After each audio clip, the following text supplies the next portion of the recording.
Police forces routinely infiltrate protest movements and show clear political bias in their targeting.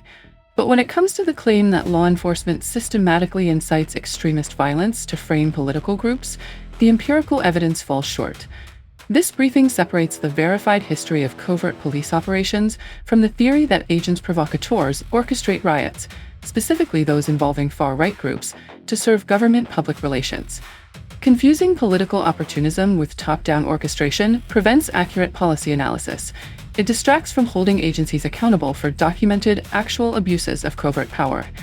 The UK's Undercover Policing Inquiry, tracking deployment from 1968 to 2011, provides the most comprehensive baseline for how police target social movements. This chart visualizes the official infiltration data, showing massive resources targeting the left: 22 socialist groups, 10 environmental, 9 anti-racist, and 9 anarchist organizations. But watch the far-right column. Across 4 decades, police deployed exactly 5 agents to infiltrate 3 far-right groups. Law enforcement exhibits a structural blind spot regarding far-right threats. This proves institutional bias, but contradicts theories that police systematically manage or incite far-right elements. This does not mean agents provocateurs are a myth. There are verified historical instances where undercover officers or informants have facilitated criminality. During the 2007 North American Leaders Summit in Montebello, Quebec, union leaders identified 3 masked men carrying rocks and pushing toward police lines. The authorities later admitted these men were undercover provincial police.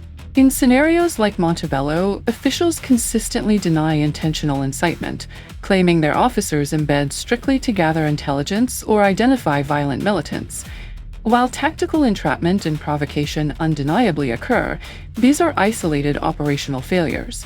There are no documented policy directives proving a systemic strategy to generate violence to smear political movements. Modern protest policing increasingly relies on negotiated management. As seen here, this approach prioritizes early communication and facilitation of lawful protests to minimize conflict.